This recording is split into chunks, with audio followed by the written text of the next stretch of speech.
What's up, YouTube family? My name is Shaka Shabazz, and this is African-American-Made. Today, I'm going to Favor and Grace Under Fire, a therapy and consulting practice owned by Miss Ashlea Taylor.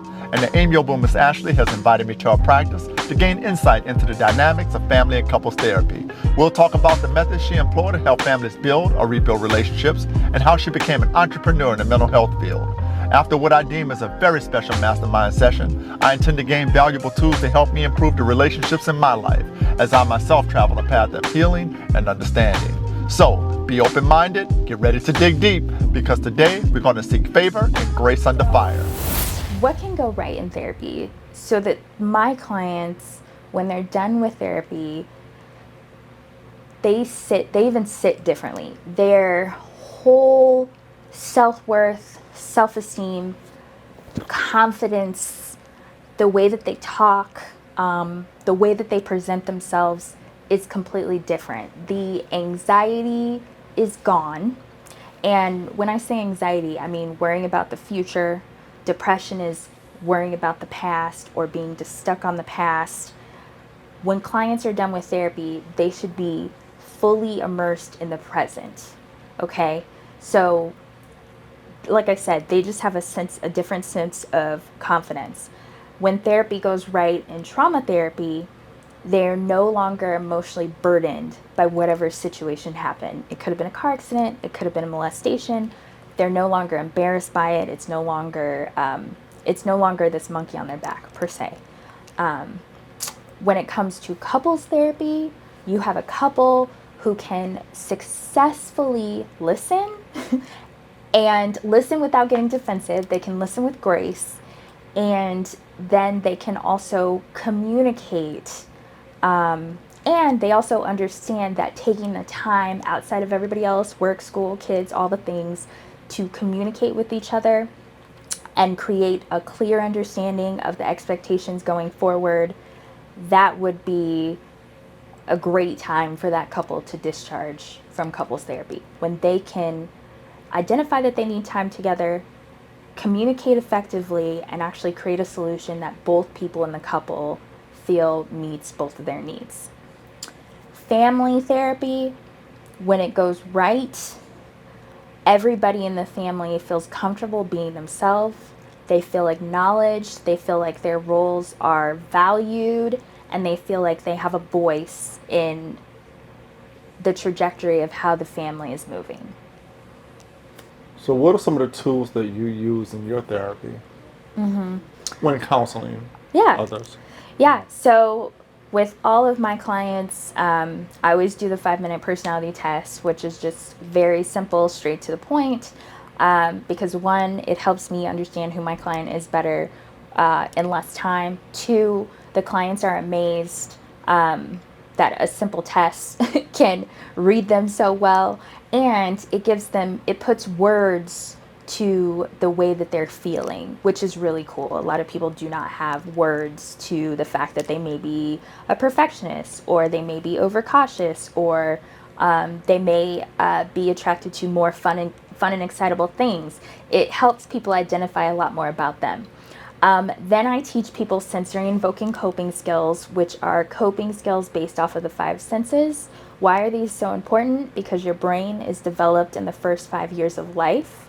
And in the first 5 years of life, your brain is like a muscle. And so when you think of a toddler who's like 2 years old and they're picking up everything and putting it in their mouth, when they're doing that, that's actually pumping more blood through the specific parts of their brain, and it's growing their brain. So we're using the same tactics that the brain is actually grown by, and we're using those as coping skills. So things like candles. Smell is a sensory invoking coping skill.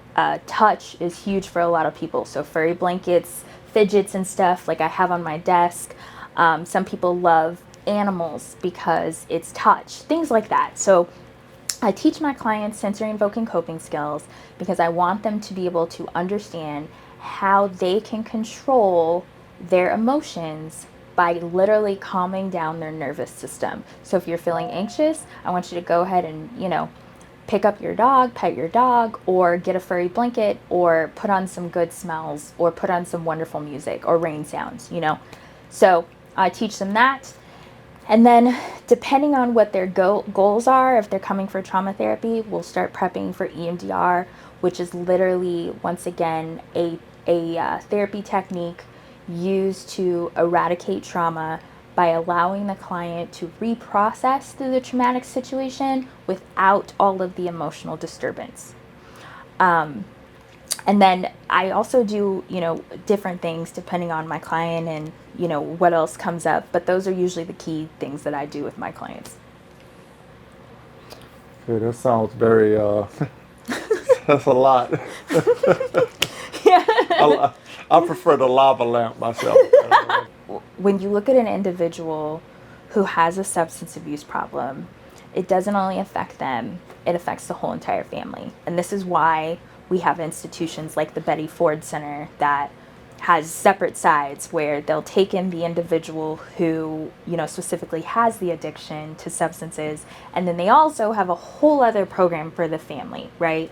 We'll touch on that later though. But substance abuse, what I train my therapists with to get them ready to work with someone who unfortunately suffers from substance abuse. Substance abuse is every issue diagnosis in the book. It is like a mountain of all the issues that a person could have. When someone is suffering from substance abuse, you have to look once again at the root of the issue.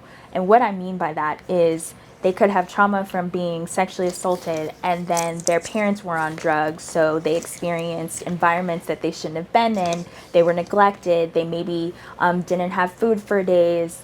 One of their parents or a friend close to them died or overdosed or experienced suicide. So you have anxiety, you have depression, you have grief. You may have somebody who has OCD features because when their dad passed away 10 years ago, how they dealt with it was controlling their environment.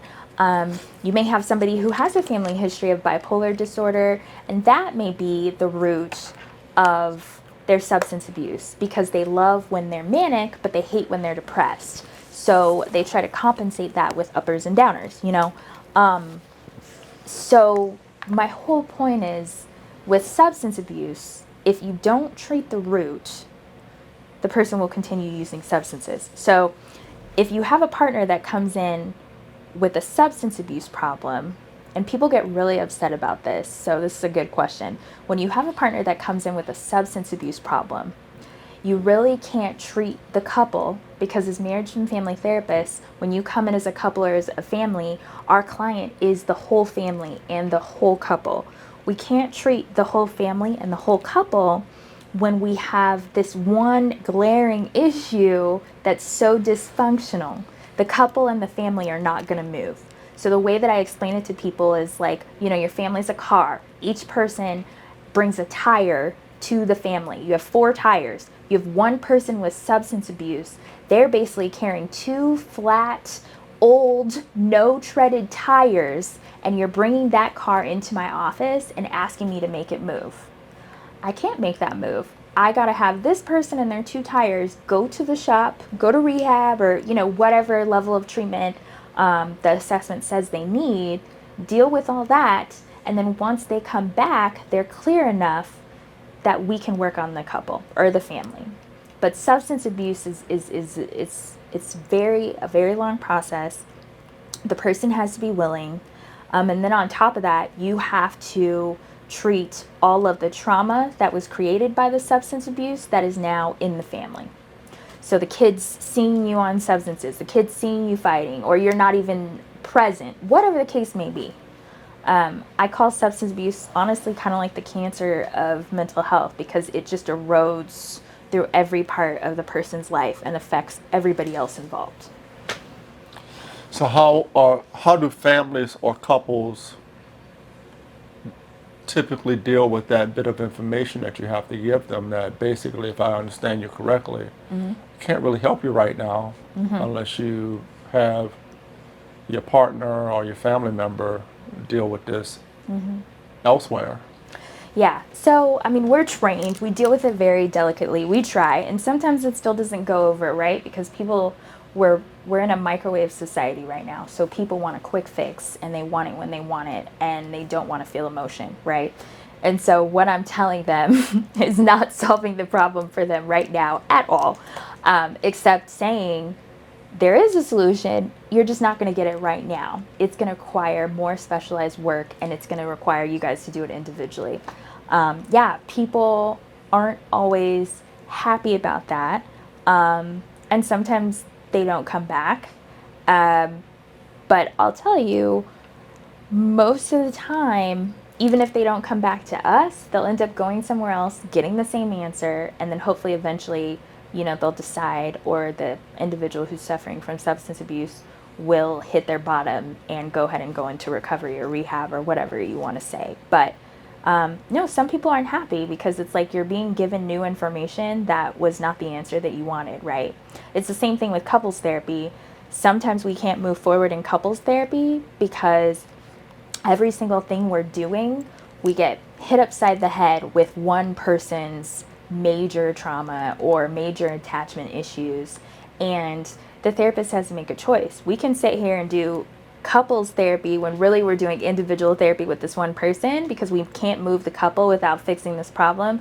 Or we can say, you both need to go to individual therapy. You need to go to individual therapy because you're enabling him or her, and you need to go to individual therapy because you need to fix this issue, and then we can come back and work together. But what people don't understand is organically, couples, you're supposed to come together as a couple as two emotionally whole people. And most people don't, right? So you're not coming together as two half people trying to create a whole. You need two whole people. And most people end up in couples therapy because they weren't two whole people before they came into the couple.